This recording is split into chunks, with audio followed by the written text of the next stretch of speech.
Okay, first time I've done this. I wasn't really paying attention to Lisa last time. But we're going to call our meeting for Tuesday, April 12th. And Chair Edone, you're on phone, correct? Right. Can you hear us? Okay. Vice Chair Thomas Olds. Here. Michelle Brooks. Nina Dreyer. Here. Sherry Grace. Here. William Frittinger. Here. And Rosemary Salas. I'm here. So I guess the first thing we do is approve the minutes from the March 1st special meeting from the Human Affairs. I'd like to move that we approve the March 1st minutes. I'll second. Okay, we got that. And then we have two presentations. Wait, you gotta take a vote. Oh, I'm sorry, vote, I'm sorry. And just say, okay, do we all agree to call the minutes? So I have to call everyone, right? Yes. Vice Chair Edone, or Chairman Edone? Lisa? Nina Dreyer? Yes. Sherry Grace? Yes. William Frittinger? Yes. And Rosemary Salas is a yes. And Michelle Brooks just walked in. So we just called the minutes, approved the minutes from the last. Okay. And you approve with that? Yes. Okay. Okay. Now what we're going to do is we have two special presentations. First is going to be Susan Parmalee from the Wellness and Prevention Center. I'm so glad this is my friend Amy here. You're going to hear from too. Oh, fun. Good meeting of both of us. So hi everybody. Hi there. Hello. Good to see you, Nina. You too. It's been a long time.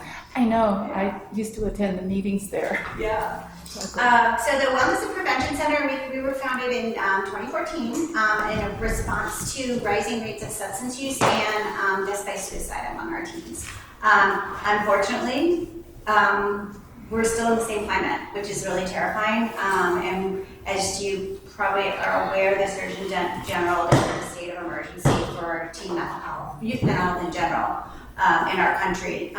So what we do is we look at this from both ways. We want to equip families to lead healthy lives. So we do a lot of prevention education. So our two biggest grants are federal grants. One is a mental health first aid training. So we are training professionals and lay people, basically, not professionals, to understand how to talk to someone about their mental health and how to talk them through a crisis and how to get access to services in a crisis. It's a great training. You'll see these advertised. We've been at the Boys and Girls Clubs now. We've had some teachers. The Orange County Human Affairs Committee is doing a training with us. So just contact me if you're interested in even just getting a group together here in town. We really want everyone trained in youth mental health first aid. And then this is a 5-year grant. So in year 4, we will actually do an entire 10th grade class at Danning Hills High. And we're hoping to do it at a couple other high schools and wrap it into their suicide prevention curriculum. So we're really excited about that. Teen mental health first aid was just released and approved for use in the US. So mental health first aid is used around the world. It is CPR for mental health. It's really important if you train in both CPR and mental health first aid, you're giving your community a really big service. So really encourage you to do that. Our other grant, federal grant, is our Drug-Free Communities Grant. We've had that for 7 years now, and that is specific to San Clemente. And that involves leading a coalition of all the sectors in the community, and they actually are meeting right now. It's always our conflict with me coming to these meetings.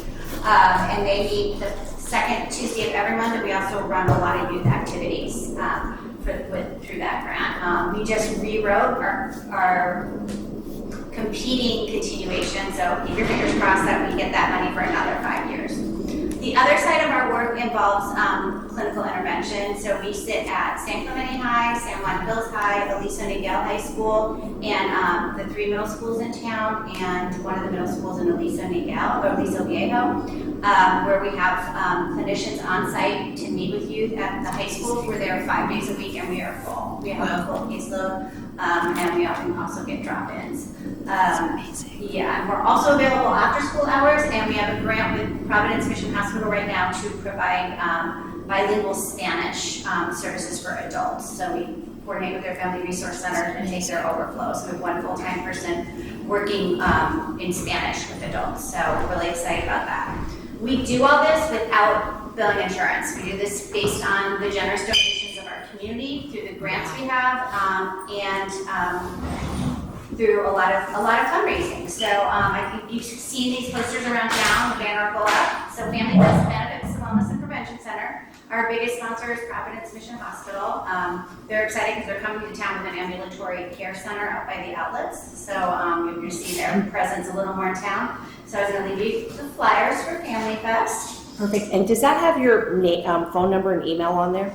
That one does not, but this other one I'm going to Good. this. Okay, perfect. This sheet, the info at email is me and the phone number here is me. My phone number is like on everything. So, Okay, 'cause that's good, me okay. fine. This is a sheet about teen mental health that talks, it's designed for parents or community members, and it also tells you how to contact support. I can do a few more of these with you too. And then the other thing, I don't go anywhere right now without talking about suicide. Suicide is one of our biggest public health issues, and the way we can do better is by all openly talking about our mental health and lowering the stigma about discussing mental health and being ready to comfort someone and get them to the right resources. So in addition to youth mental health first aid, which does cross over to adults too, I'm leaving everybody with fact sheets about how to talk about suicide because talking about suicide prevents suicide. It does not cause suicide, so it's really important to remember that. So yeah, that's kind of I know it's a quick spiel today, but I'm happy to answer questions that anybody has. Michelle? I'm a big fan. I think what you guys do in the community is amazing, so thank you. Do you happen to know offhand the increase in maybe students that you see since before COVID to now, just even at San Clemente High School? Do you find that it's a greater demand now? It's been a consistent demand Oh, ever wow. since we got there. Wow, are you referrals? For the first time ever, we have had at moments we have a 2 to 3 week waiting list. That's better than most therapists, and it's usually only a couple kids that are waiting. We usually get people in right away. We are carrying higher. We're really focused on mild to moderate symptoms because you don't want to treat higher level needs in the school setting. However, we're having to hold kids that can't get the resources they need right now in the county, which is a problem. So, lack of access to resources like a more intensive outpatient program is a real problem right now for our That's youth. amazing. Wow. Yeah. Mental health seems to be the biggest issue here, just with everyone homeless, everything. Right. The services just are not there. And we need to be looking at alternatives. We need to be looking at peer support, paraprofessionals. There are not enough people in the pipeline either. Right now we have 5 grad students with us, and we're always proud. We have 16 now out in the community, 3 of which are now licensed clinicians that have gone through training with us, and we're that makes me very happy because that's part of being a licensed professional. But the pipeline's not there. The student debt is oppressive. Same with medical care. So if we're going to meet the need, we need to do other things. Which I probably should have brought this up. Is the other big project we're working on is in partnership with UC Irvine. We are in charge of Alcove. Alcove is a youth drop-in center for 12 to 25-year-olds. We will be operating the first center outside of UC Irvine. Stanford created this project, so they're our technical assistants. The center we operate will probably be located in San Juan, and we anticipate opening in about a year. So if you want more info about that, look at alcove.org. And it's basically it's a drop-in center where you can come. They can come get career support. They can come get academic support. If they want to see a mental health professional, they're there. They can also find out about support for their families, and we're just starting to form our youth advisory group, and they will be in charge of all the decision making for the project, including interviewing staff for the center. So. Is that the same age range that you service at Wellness Center? Yeah, Is we're 12 to 25? Yeah, we are not little, so. Right. 12 to 20. We don't really have a lot of No. 18 to 25-year-olds. We'll be seeing more of that at Alcove, though. Okay. And then when you mentioned the mental health CPR, I don't know if I spaced out if you said exactly what that, is it Mental literally? health first aid. So it's a 6-hour course. But it's to address an immediate suicide It's or? also to just talk about to lower the stigma and discuss mental health openly. So it's I kind love of a spectrum, yeah. So it's more of a training on Yeah. how to recognize. And you can Google mental health Neat. first aid. and Yeah, you I'd can love see to. some details. Okay, mental health first I don't know that they're listing our trainings on their main site, because I'm really good at delegating and I have someone working on that grant that's awesome. Good. So, I don't have a lot of Thank good you. details sometimes. No, that sounds fascinating. Yeah. Thank you. Well, thank Would you you. give the website again for the Alcove? It's ALCO, ALLCOVE. The kids made the word up, so .org. I had to spell it wrong, thank you.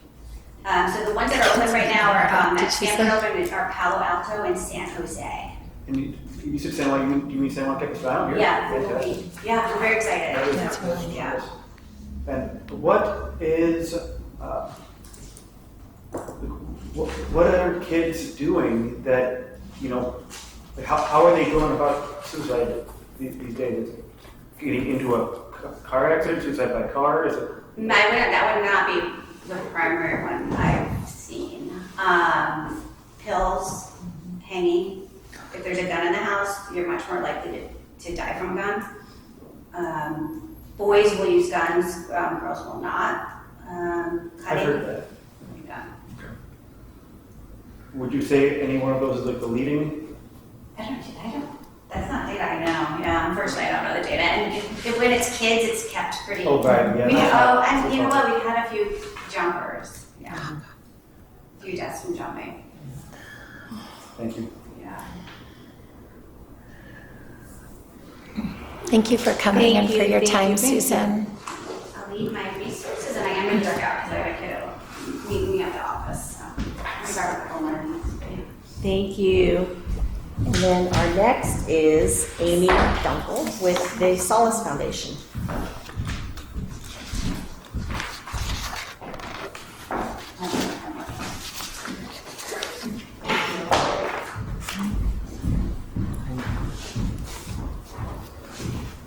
Thank you so much for having me, everybody. I'm just going to tell you a little bit about what I do, why I do it, and what I'm seeing currently in Orange County. So I established the Solace Foundation in 2015. We've distributed about 40,000 doses of Narcan. Each box has 2 doses in. So it's just me and my husband. We have a few volunteers who come and go, but you know, now with COVID, I mostly do mail order Narcan distribution and attend meetings. I just try and tell people as much as I can about Narcan. We've recorded over 2,300 reversals. What concerns me is that most of those reversals, the data that we collect is in North County.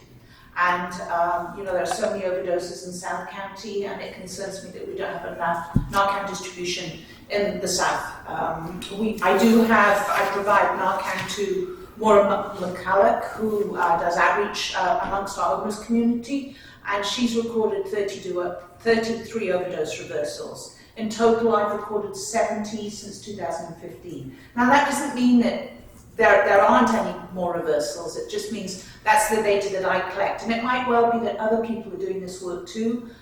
It seems that more and more people are, and the hospitals are giving out Narcan. Finally, you know, if somebody goes in for an overdose, they're discharged with Narcan. So I was the first Narcan distribution program in Orange County. My job is to make that grow. So I help people to apply for the grant and start distribution themselves. The more Narcan we can get out into the community, the more lives that will be saved. And the reason I do what I do is because I lost my 20-year-old son to an overdose. So he overdosed on leaving a treatment center. He was in a coma within hours of leaving a treatment center.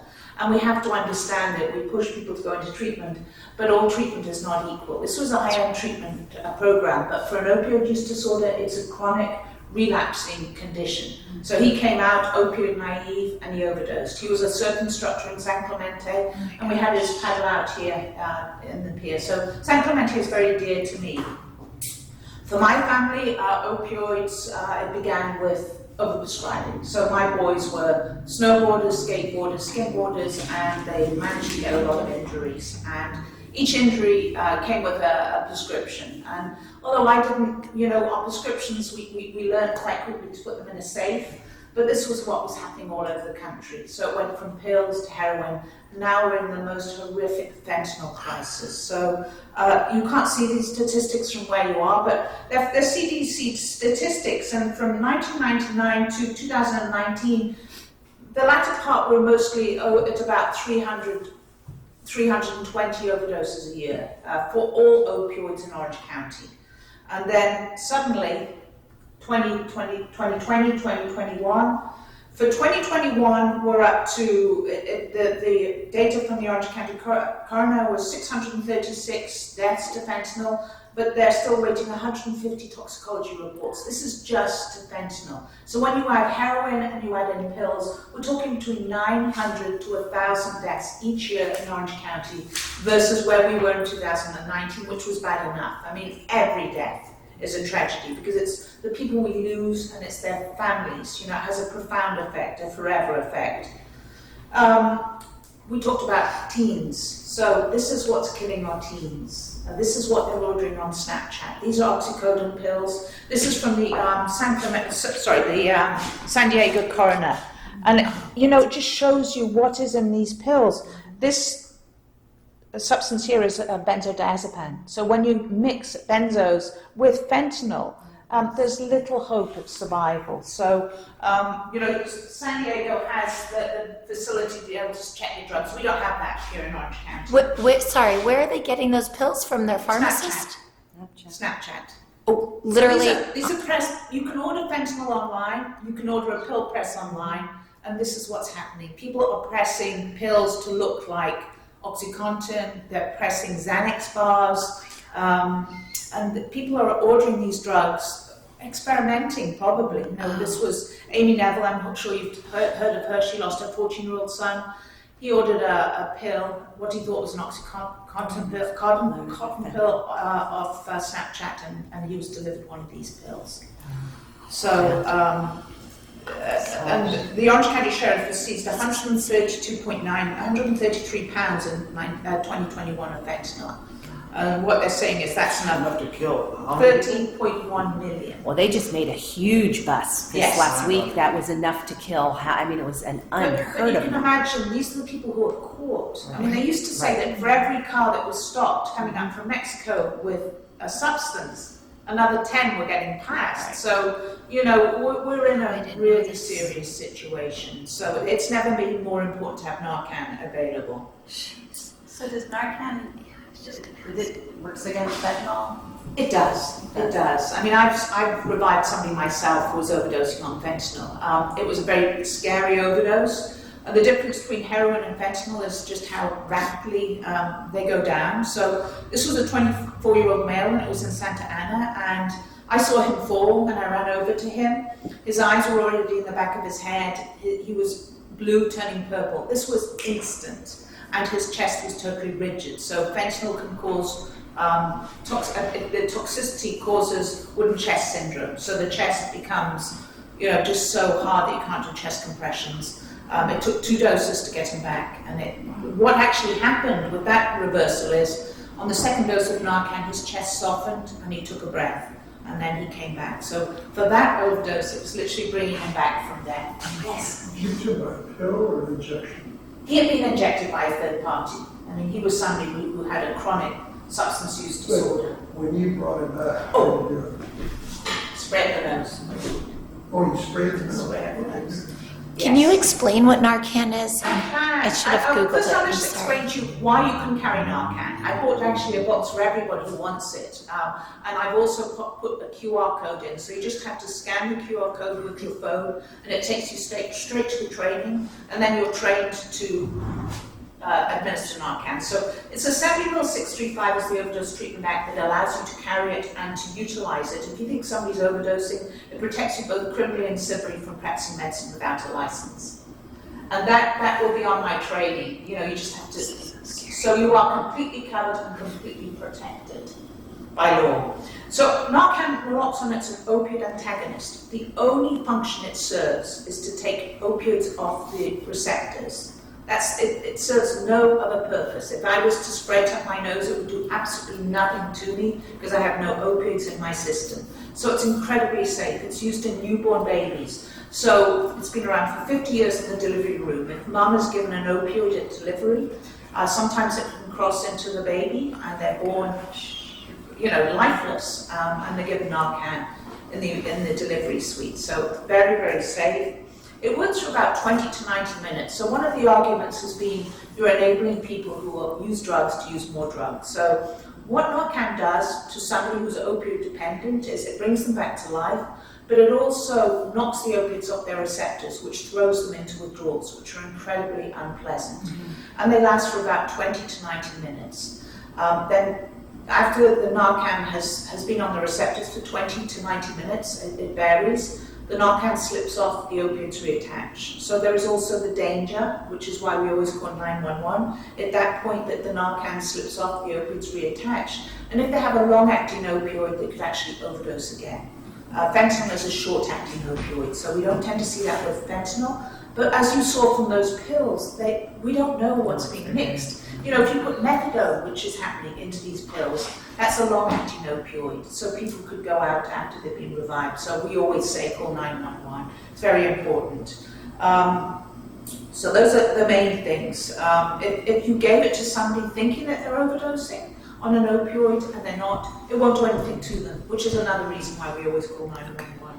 And that's just a picture of how the opioid, we have the opioid receptors in our brain, in our gastrointestinal tract, throughout the body. And an overdose occurs when there are too many opiates and too many receptors. So that's what Narcan's job is, to go in and block those receptors temporarily. Each box comes with 2 doses. Just show this out. And it's literally, the instructions are also inside of it, but I like to also talk about Assembly Bill 6, that explains why you can carry it. I also explain, what to do, how to put people in the recovery position. We don't tend to want to do rescue breathing these days because of COVID, but chest compressions are not as effective, but they are effective enough just to keep oxygen coming to that individual until the Narcan kicks in. One thing is that if they don't have a heartbeat, the Narcan will not circulate. So sometimes chest compressions are essential before you give the Narcan. So those are the main things. I have a box for everybody if you'd like. I carry it everywhere I go. When you think about people going into treatment, they tend to fly in from out of state, and they tend to get high before they come into treatment. So even internationally, I always carry a box of Narcan because you just never know. And all you have to do is scan this. It'll take you to a 15-minute training, and you're able to go ahead and administer it if you encounter anybody. So would everybody like a box? Yes, Absolutely. Perfect. Oceanside, Yes. you should have one too, right?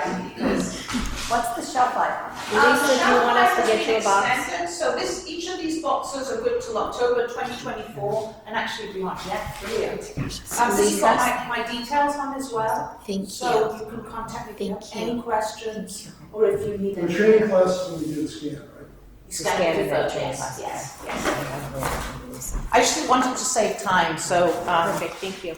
you're so welcome. Thank you. You're very welcome. Thank you for That's a carrying heavy it. topic. Important job. Yeah.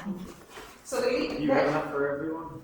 I do. I think you've had one. I have my own, but I'll keep Thank you so much. This So is- when you see that person, did you ever follow up, or did the family thank you, or anything saved his I life? met him, actually, I'd say 2 lives. The first one, yes, he came back and he thanked me. He was from Dana Point. And he did really well. I'm not going to pretend that every time we save somebody, that's the end. Because Yeah. Narcan is Yeah. not the solution. It's a we're enabling them to breathe and giving them hope. So the first one, he did really well for 2 years. And he wanted me to meet his mother, and he brought me flowers, and it was beautiful. He died a year later. He relapsed, and he died of an infection. So he was a beautiful young man, 24 years old, when staying in high school. So the way I see it is, I gave him more time. Yeah. I wish I had been able to really save his life, Right. but I gave him another shot at life. And it's something I'll never forget. The other young man, 24 years old, I met him a year later, and he heard my voice before he saw me, and he's, it's like, I told him I share your story every presentation I do, and he said, I share the story about you and my loss every time I have an opportunity. And I said, how did that experience change you? And he said, it changes how I use drugs. I am so aware of the dangers that I use differently. And that's a gritty, uncomfortable conversation to have. But the truth is, if you use alone, you cannot be saved. So I have to have some really gritty conversations. And as a mother who lost her child to overdose, those are uncomfortable conversations. But the truth is, if you use alone, you can't be saved. So we have those kind of conversations. My son didn't actually die from an overdose. The 3 people he was with pulled him from the car. He was purple and unresponsive, and instead of calling 911, they tried to leave his body in a parking lot in Rancho Santa Margarita. This was a friend from high school who was in the system. So, he was in drug court, this young man, and he didn't want to go to jail. So his friend, his surfing buddy, he was prepared to leave there. Ben was resuscitated at the scene, but he suffered a catastrophic brain injury, and he died after 8 days on life support. His 17-year-old brother held him for 6 hours when we took him off life support. And this is why I do what I do. Ben should not have died. He was 3 minutes from the fire station. Had those young men had Narcan, his life would have been saved. Because fear, it's fear-driven as well. Right.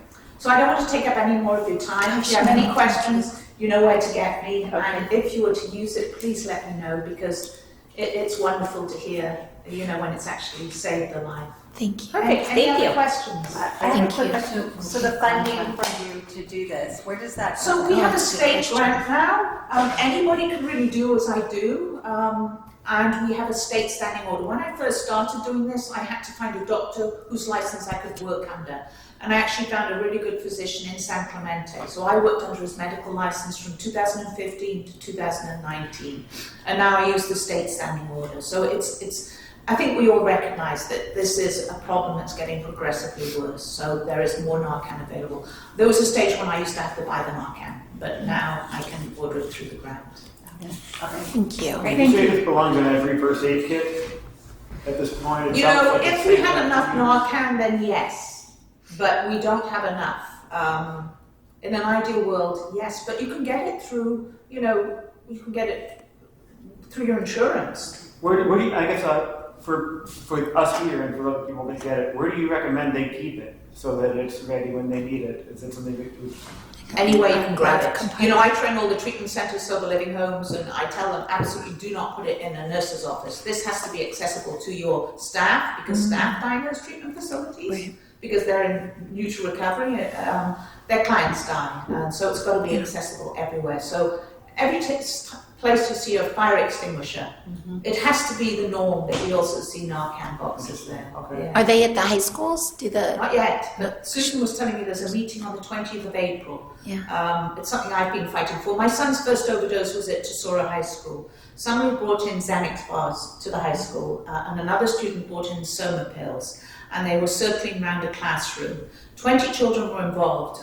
For whatever reason, my son took 3 or 4 Xanax bars, and the school called me to say that he was sick when I got there. He was alone in front of the school, and he spent 3 days in hospital.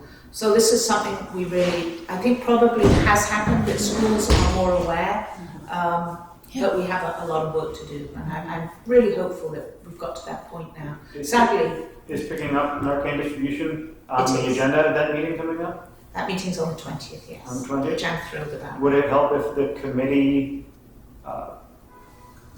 sent a letter? I don't, Susan would be able to answer that question for you, Bill. I don't honestly know.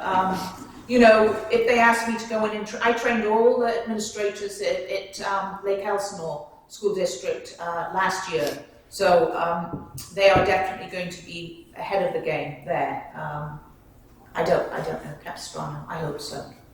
What about fire stations? Do they carry them on the fire They truck do, to calls? They do. For them, and Okay. law enforcement. And police, too, okay. For them. And I was actually approached that's by Santa Ana Police Department to do another presentation for their staff, because they're not immune to this disease either. Nobody is. So, and I think that my story is quite powerful. Yeah. Because people tend to have a preconceived idea of what it is to have a substance use disorder, and there's a huge connection between mental health issues and substance use. My son, after that overdose, was diagnosed with a major depressive episode. So he was. There are people, I mean, you get a lot of people, think this is an issue for criminals and for homeless people, but it affects everyone. And there are people that live in houses and have good jobs that have addictions to opioids. Absolutely. And especially, and I don't think it's usually the professionals in their 40s, 50s that wind up overdosing on it, though I'm sure it does happen. It's their kids and that get into it or something. It's all the above. I mean, what happens because of the opioid epidemic, we no longer prescribe enough pain medication. That's a consequence. The knee-jerk reaction means that people's pain is not being treated. This is a problem, and this is not something I fought for. I would hate to be in pain.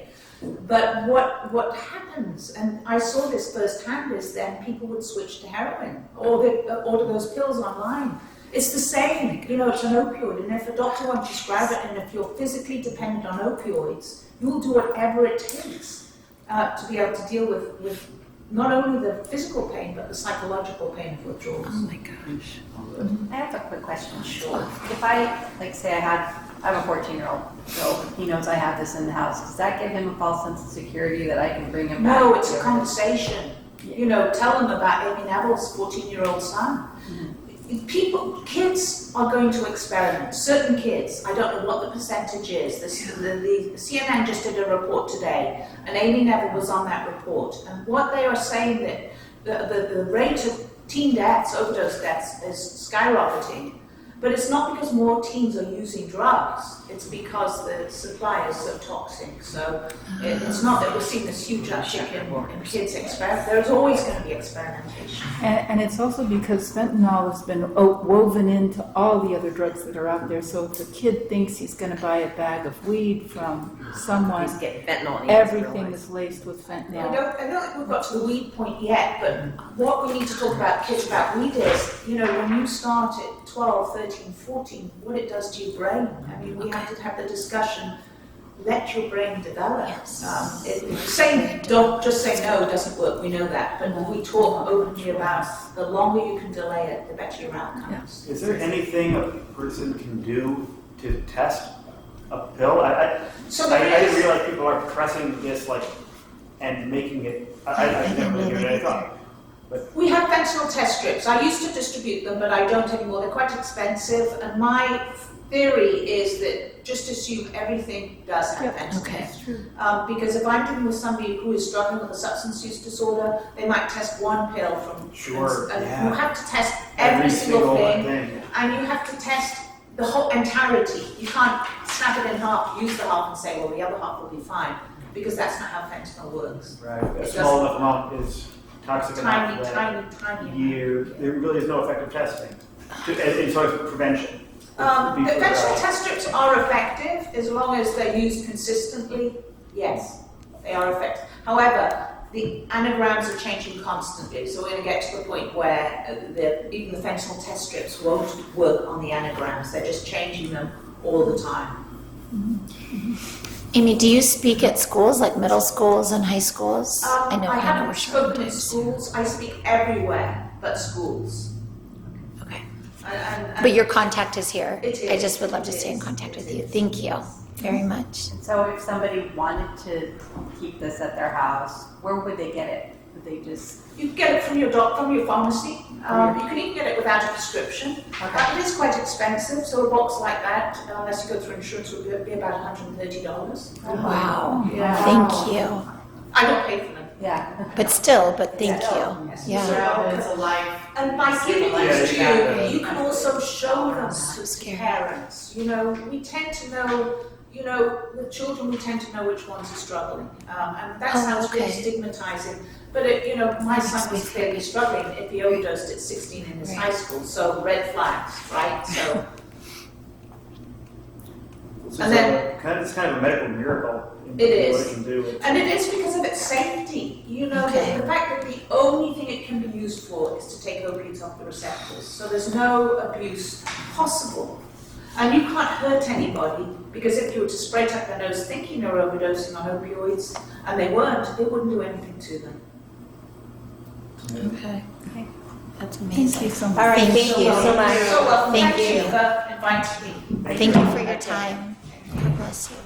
Okay, now we're gonna move on to our work plan groups, our unfinished business and updates within each work group.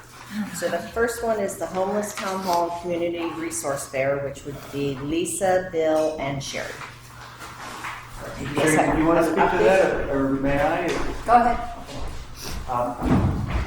Because of the lateness with which our work plan was approved, we don't have enough time to put together a meeting from scratch, but we do have the list of attendees and the information on the last event, which was not last year, but was it 2 years ago?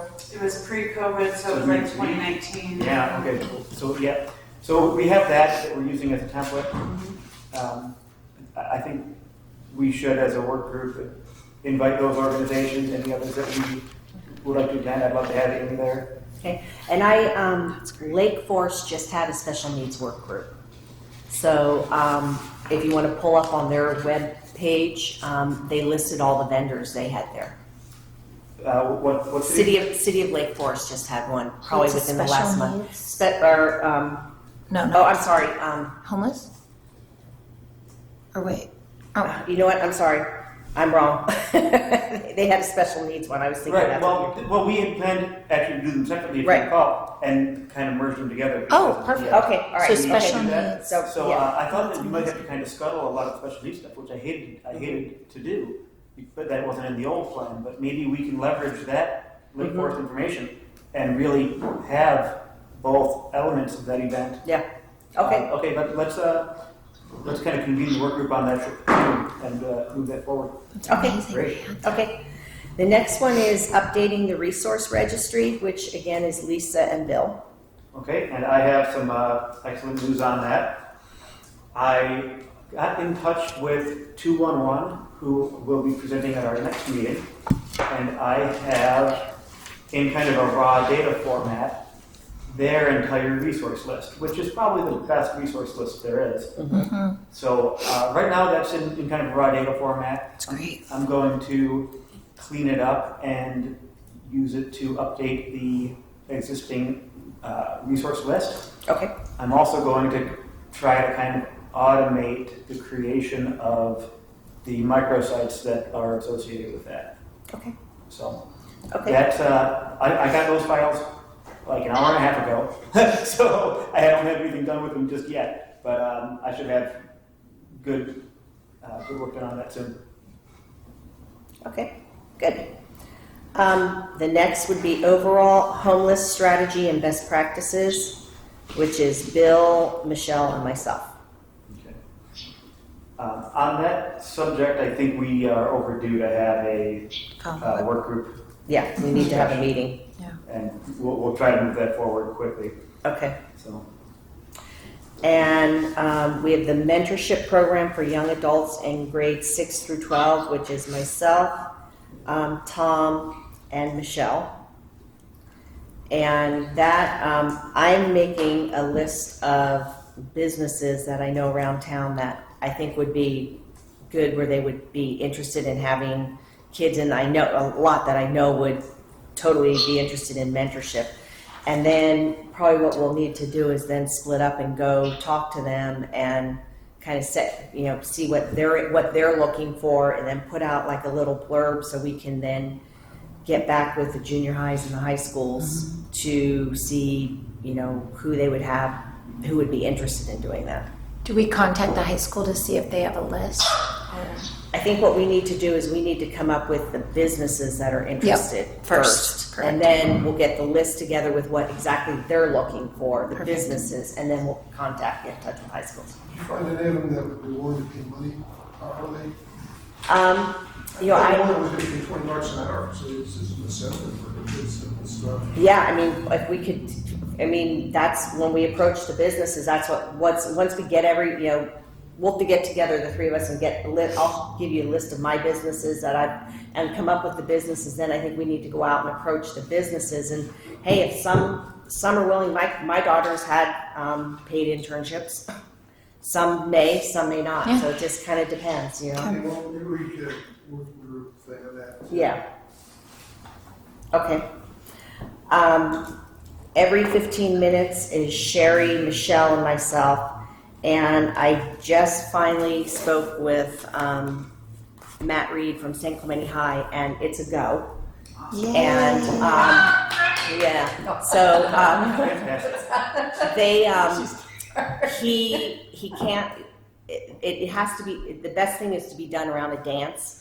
So in order to do it effectively, he thinks it's best to do homecoming in the fall, because in May, prom is real late, but then it's right when all the IB testing is. So it's going to be very hard for those kids. So, and then the kind of the beginning of the school year, we said maybe a little bit more effective. Maybe they may remember it more. I don't know. They'll benefit from it all year. Right, So that's, right. You can show. agree. So awesome. I am actually going to get with Susan and from the Wellness Center, because they want to be involved too. Great. So that's kind of, we'll need, through the summer and stuff, we'll be doing more work on that, yeah. Love that. Thank you. Yeah. Okay, and then the last one is St. Clemente High Humanitarian Award, which is Bill, Tom, and Sherry. Yeah, so I got a hold of, there's a new person in charge now, her name's Patty, last name, but I sent you guys, I copied you on the letter. I talked to her today, and they're going to submit the applications to the staff either today or tomorrow morning. And the problem is that the end of the school year is beginning of June, and so we have to do it on the May 17th council meeting. Because otherwise it will be after school's out, and I don't really want to do it then, but, you know, I don't know how you guys feel about that, but we can talk about that later. But Patty and I agree that it'd be better to do it while school was in. Mm-hmm. So there's one award that will be given out, and then as far as the applicants, we're just going to leave it open and see how many questionnaires we get back by April 22nd. So the school, you know, the staff will nominate, and then the students have to fill out the questionnaire and bring it back in. So so that's in the works right now, and once the applications come back, then Tom and Bill and I will review them and interview the students. Hopefully there's not like 100 of them. Last year, I think you said there was 6. Yeah. Yeah, because there were the nominations, and then not all the students that were nominated filled out the applications. Okay. So I think they received about 6. Yeah, so I told her just to go ahead and leave it open, and then if there is 100, which I doubt there will be, then we'll be busy. But I'll get with you guys and find out once the applications come in when the best time for us to meet, and then we'll work with Patty to schedule the interviews with the students. Great. So if we do get a lot of applicants, I think what we'll do is just go through them and then pick out top. Yeah, we can use the questionnaire before we bring anybody in and Yeah. narrow it to a full interview and be efficient that way. Thank you for sending that email. That was great. Okay. So should I notify the clerk's office then and confirm May 17th will be the date? Yeah, it's gonna And have we'll to be get the that date. on their agenda. So yeah, so hopefully we'll have the applications back all ready by the 22nd, and then that following week we can schedule interviews, and then it's going to be tight, but we could do it. Yeah. And then will you have the council meeting then with the presentation saying a few words? Yeah, one of us Or will you're- present or say. Yeah, one more. We can Yeah. plan that and we'll make sure we do a good job. Yeah, we'll need to talk about who wants to do that. Okay. Okay. Any other comments or whatever on our subgroups? Anyone would like to add anything? Or? I have a comment. Okay. I forget you're on there. I'm sorry.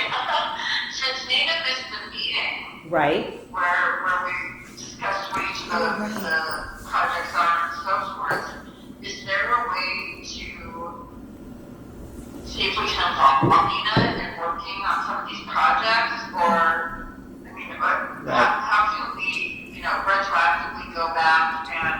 Well, have Nina participate. okay, on the updating the resource registry, there's 2, so we could easily put Nina on that, and then we can only have 3 on each committee, correct? Subcommittee? We're limited to 3 by the Brown Act.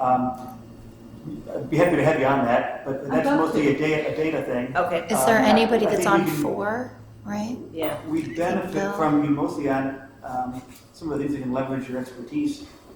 So, would you be interested in being on the Town Hall and Community Resource Fair?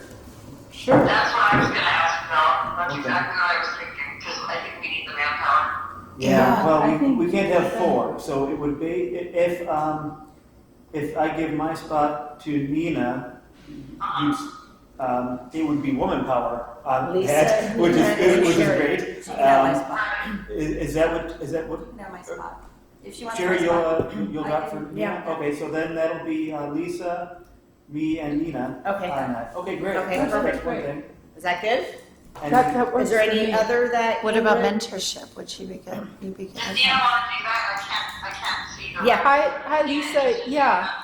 Yeah, that one sounds great. The Homeless Town Hall and Community Resource Fair with you and Bill and myself. That sounds great.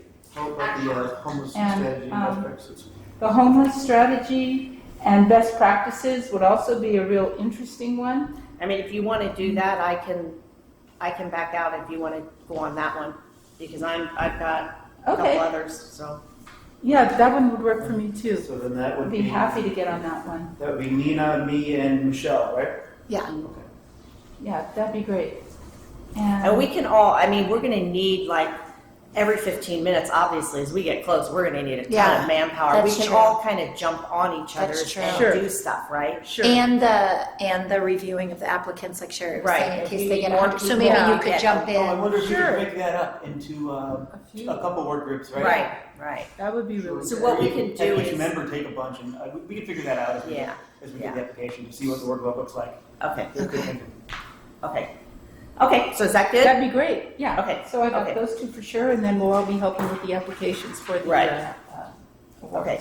Thank you for asking about that, Lisa. Thank Okay. you, Lisa. Nina's a great resource, and I know she's interested in participating, so I Yeah. thought it was worth bringing up. Thank you. You're welcome. Any new business? I would like to see if I can get support from the committee to have us send a letter to, is it the school district that's having that meeting coming up? Yeah. that's what she said. So, to Campus Rhino Unified, or maybe just to St. Clemente High School principal and staff, asking them to, work with our regional Narcan distributor here, so we can have that available to high school students. I second that. Is that something within our realm to do, or is that more council?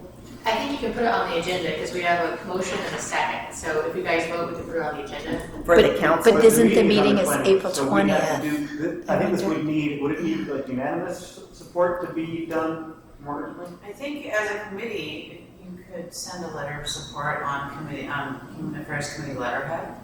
Okay, We can so we can just move to do that and do it? individually, or can No, like Bill? collectively. Oh, that's I think amazing. Okay, Collectively, but great. I'll I don't get know. guidance from the clerk's office if I'm wrong, I'll let you Yeah. guys know. But Okay. my belief is you could go ahead and collectively send a letter From from the Human Affairs Committee. Okay, I'll, so your motion is to write the letter. Yeah, with the committee support, I'll write the letter, I can run it by, I'd like to run it by Sherry, if she wrote such a nice email to the school district. I think But, it needs to and go through maybe to Lisa, too. Yeah, to Lisa Yeah, and Lisa Sherry, can needs to we go through Lisa. kind of collaborate on that email to the district in support of them bringing Narcan on campus? So I think we need to formalize this, and we need to make a motion, so we need to. Right. So go ahead and make that Yeah. motion. I move that, Bill, if you want to take a stab at it, because you're so passionate about it, and then send me a draft, you and I can finalize the draft, and I can send it on behalf of the committee if it passes. well, the meeting is like the 20th, so we can't agendize this for our next meeting, we have to vote on it. No, I didn't say agenda. Oh, okay, I I misunderstood. said, make a motion now, second that motion, and then vote on it right now. Yeah, that's what, okay, yeah, that's what we're trying to do. So, I'd like to move then that I draft a letter, run it by Lisa and Sherry, and that we send that letter on committee letterhead to San Clemente High School's administration and staff, urging them to support bringing Narcan distribution on campus. That's great, and we just need a vote. You could do it by show of hands if that's easier. Did I have a second? My concern, I just don't know how council's gonna feel about this. I don't know how the schools district's gonna feel about it, because their thing is no to drugs, right? Well, I think on this item, we're trying to influence the district. Yeah, I mean, I'm just Right. saying there is just no to drugs, no, and I don't wanna overstep boundaries. Okay, wait, I need some time to think about it. That's my. So you're saying because that might be the school's position, and that Right. might be what the school is thinking, is are we sort of Right, I don't know where the school okaying? falls on this. I don't know. Here's my thought on that. I think the school district, and I'm on a district committee also, the district is very sensitive to what the community wants. Yeah. And they have not done this yet. Right. Reasons unknown. I think we represent the community, and that if a letter comes from the Human Affairs Committee, City Council, I think they, especially if they get the presentation from Amy, I think they'd at least be receptive to it. And it is within our purview to send a letter on our letterhead. If anybody gets your hand slapped by council, it'll be me because I propose it. So, and I'm more than happy to take that. So I guess that is, did you have I just feel like it amendment needs the to be, I motion? feel like it needs to be a council decision for the, sending it to the school district. A council letter would be a council decision. Right, but I feel like we need to get approval from council, and they say yes. Do we need a, Yeah, my point is, we work for the city council. Right, we're an advisory, we don't make decisions. Right, So for us to make this unilateral decision without running it up the ladder. right. Council is outside of the scope of our responsibility. This is not a That's what decision. we're trying to make. Right, that's what I'm saying, It's yes. just, It's a it's our recommendation, collective advice that the school district at least seriously consider this. And it doesn't change, it couldn't possibly change any city policy, it doesn't even change school district policy. It just shares our feelings formally with the district staff. Well, I think our feelings are valid, but I also do believe we do work in an advisory capacity as is our charter with the city council.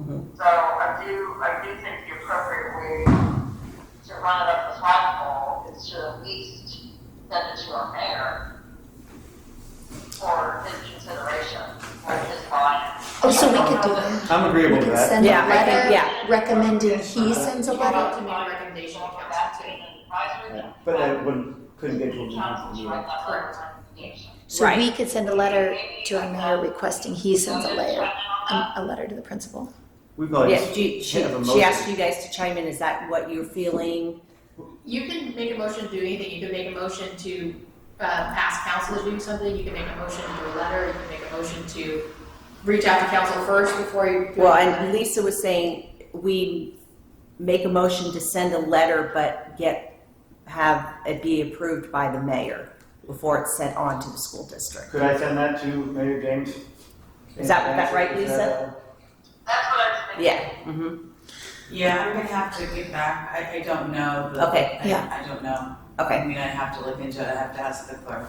Okay. Would we be, Send- The process, because I We agree got a with week. Lisa, that you guys have the advisory to the council. Right. So, you could request or ask the council's support Mm-hmm. to send the letter or to have them send the letter. I don't know all the details, Right. so. And I think that's a great way to do it, because who knows if council even knows of this meeting that's going to be held just Right. for San Clemente High School.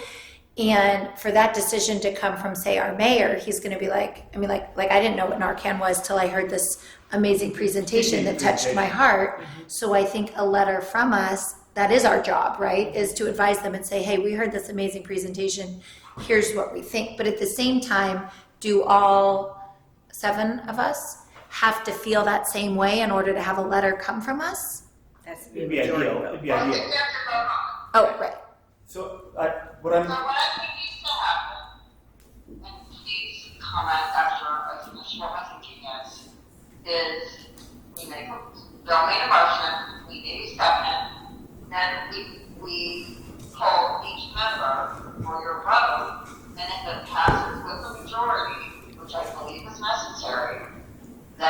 write a draft letter, and my recommendation as chair is to submit it to city council for their review and approval prior to sending it to the school. Right.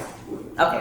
But Lisa, you, just so that I'm clear, we're not then planning to send a letter in hopes of influencing a decision made at the meeting next week.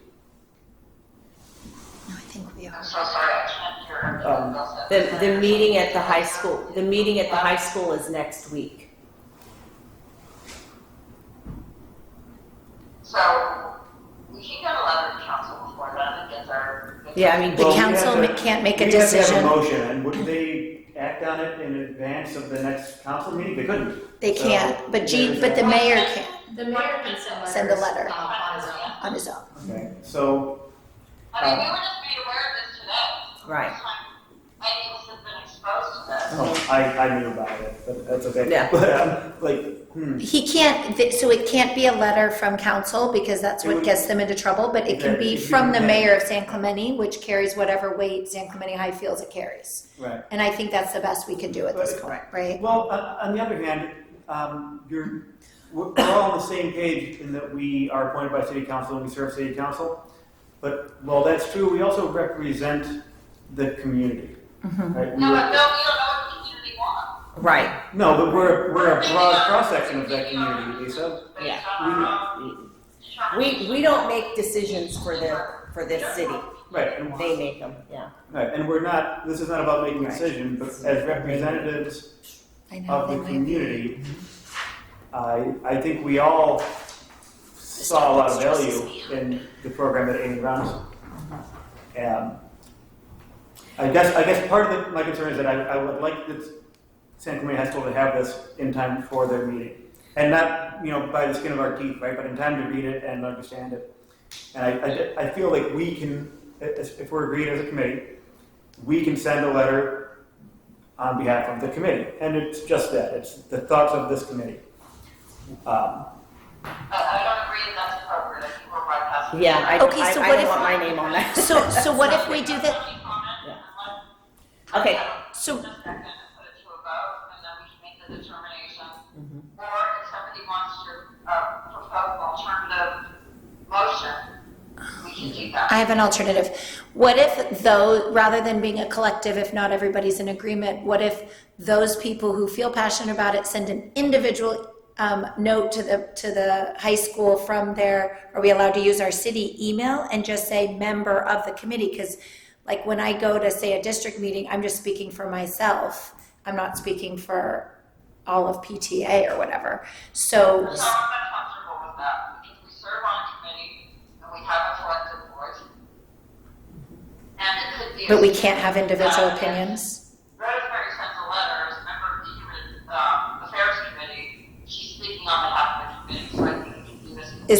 Is that how it's I'm construed? not sure that's right. Yeah. We can't just say like, I'm a member, but this is how I feel, but I'm not speaking for the other members? I don't know. When I emailed and said I had printer problems, I wasn't speaking on behalf of the committee, right? So I think we can That's send how an I email feel. that's not, that doesn't represent the will of the But committee. it's your opinion, Uh-huh. It is, right? So right.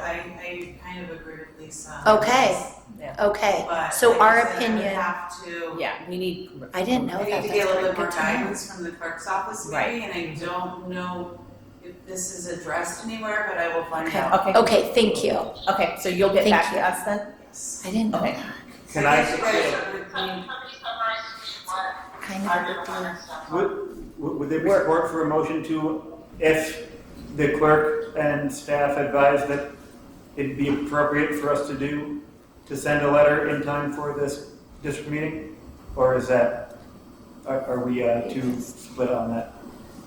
Well, I would want the mayor's approval before we send anything off, because we're just, That's the point that I wanted to vote, that's what I'm saying. yeah, I think we should make a motion, don't make the motion, we need a second, everybody should vote on it, and then Cecilia or Janet, I can't tell whose voice that was, can make a determination with the city clerk whether or not, we should move forward, and then get it over to the mayor for his review, Okay. okay. and we can send it on behalf of the committee. I can send the chair on behalf of the committee. Okay. I think this would be a tough pitch it'd be a tough sell, I think, to get Mayor James to send a letter with him not having seen the presentation. So, do we, can we? Can we be facilitated with the people that need to bless them prior to the meeting? Probably. The deadline that we're trying to make? Can we what? Probably not in time for that, but there's still value in getting them the information, even if it's after the meeting. Why don't we just write? Maybe we just ask city council to consider maybe a public meeting about this? Yeah. Would that be- Yes, A Lisa. decision I from the agree. committee. Oh, yeah, I know, but is that, do we think that might be a better option then? What is it? To have a brief presentation from Amy at a city council meeting? I think that's gonna be the first, that would Let's be. do, then, let's do- yeah, then I withdraw my Yes. prior motion and I Yeah. move that we, as a Yes. committee, ask city council to invite Amy to give a presentation on our. Second. Yeah, Second. Okay, so, Yeah, that's great. Thank you. okay, so. Thanks for talking through that, everybody. Lisa, Everybody. we're that, That was tough. yes? Yes. Yeah, the motion is to have, City the council. Solace Foundation present to city council first. Okay. Okay? I Aye, okay. Good. Thomas Olt? Aye, okay. Michelle Brooks? Aye. Aye. Nina? Aye. Aye. Sherry? Bill? Aye. And Rosemary's an aye. So who does that? You guys do that, or? I'll reach out to the clerk's office and see how it's on the agenda. Okay, Okay, thank you. And And the, what agenda we could get it on and, Thank you. yeah. okay. Thank you, guys. and the ask is that council invite Amy to present to the city council at a public meeting about. Yeah, and I'm sure there's presentation, I know the wellness and prevention did the presentation to the council. Right. And that's why the council asked them to I remember present to the that. HAC, So we're gonna, they said one to us, well, then one to that. So we're returning the favor. So I'll coordinate that. Thank Yeah. Two can play this game. Okay, is there any communication from anyone else? Okay, I think we are good. Wait, so are we on 7? I had, You're on 8. wait, so I wanted to say something I didn't know where. Kevin Liu is sending a resignation letter. Please table that, and now we're going to suggest the Solace Foundation that Amy Present to council.